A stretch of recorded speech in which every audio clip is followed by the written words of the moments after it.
Arun, candles കത്തിച്ചായിരുന്നു. അപ്പൊ മേലുള്ള റൂമില് പെട്ടെന്ന് എന്റെ ഷാഡോ മറഞ്ഞു പോയി. ഷാഡോ എങ്ങനെ ഇല്ലാതാവാ?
ക്യാൻഡിൽ വരെ അണഞ്ഞു പോയല്ലോ.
Good morning baby. ശ്രുതി വീട്ടിലേക്ക് പോയി. വീട്ടിൽ പോയിന്നോ? കിഷോറിന്റെ വൈഫിന് തീരെ സുഖമില്ലെന്ന്, അതുകൊണ്ട് വന്ന് കൂട്ടിക്കൊണ്ട് പോയതാണോ? അതിരിക്കട്ടെ, നീ ഇതെങ്ങോട്ടാ പോന്ന്?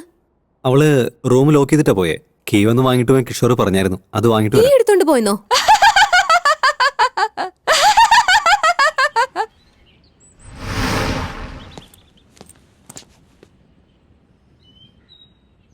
ഇവിടെ ആരും ഇല്ലല്ലോ. ഇവിടുത്തെ കുട്ടികളായിരിക്കുന്നേ.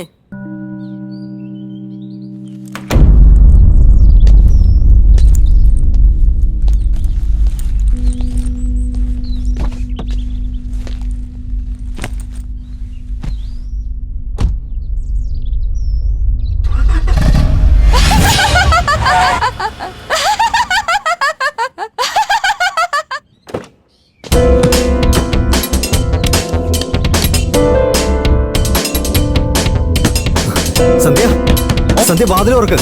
സന്ധ്യ, എന്താ അരുൺ? നിനക്കപ്പോ എന്തെങ്കിലും കോളിമേലിന്റെ സൗണ്ട് കേട്ടോ? ആ, ഞാൻ കേട്ടു. ഞാൻ നേരത്തെ തഴിച്ച് കബോർഡിനുള്ളിൽ വെച്ചതല്ലേ? ഓ, അതാണോ? എല്ലാവരും വന്ന് ഈ വാതെല്ലാം മുട്ടുന്നു. ഈ ഒച്ചയേക്കാൾ നല്ലത് ആ ചിരിയാ നല്ലതെന്ന് വെച്ച് ശ്രുതി പിന്നെ എടുത്ത് ഫിറ്റ് ചെയ്തു. പക്ഷെ ഞാൻ ഇത്ര നേരം പ്രസ് ചെയ്തോണ്ടിരുന്നല്ലോ, സൗണ്ട് ഒന്നും വന്നില്ല. നീ പോയപ്പോ പവർ കട്ടായിരുന്നു, അതുകൊണ്ട് ശബ്ദം വന്നില്ല. Arun, are you really okay? I am okay. നിക്കതാ വരുന്നു.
ദീപക്, ദീപക്.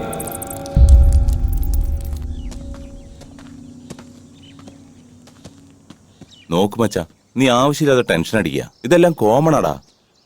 ഇതിലെന്താടാ കോമൺ? ഞാൻ 10 തവണ കത്തിക്കാൻ നോക്കിയിട്ട് കത്താത്ത ക്യാൻഡിൽ എങ്ങനെയാടാ തനിയെ കത്തിയത്? ശരി, നിനക്ക് മനസ്സിലാവുന്ന രീതിയിൽ പറയാം. ഒരുപാട് പ്രാവശ്യം നീ കണ്ടിട്ടുണ്ടാവും മജീഷ്യന്മാര് ഫയർ എങ്ങനെ ചെയ്യുന്നതെന്ന്. അതെങ്ങനെ ചെയ്യുന്നതെന്ന് അറിയോ? എവിടെ തീ കത്തിക്കണമെന്ന് വിചാരിക്കുന്നോ അവിടെ അമോണിയ സ്പ്രേ ചെയ്ത് വെക്കാറാണ് പതിവ്.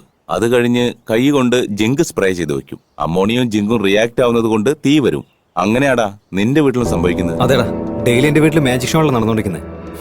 ഞാൻ അങ്ങനെ പറഞ്ഞല്ലടാ. ആ ഏരിയയിൽ മൊത്തം കെമിക്കൽ ഫാക്ടറികളാ. കാറ്റുമൂലം വരുന്ന കെമിക്കൽ കൊണ്ട് അങ്ങനെ സംഭവിക്കാം.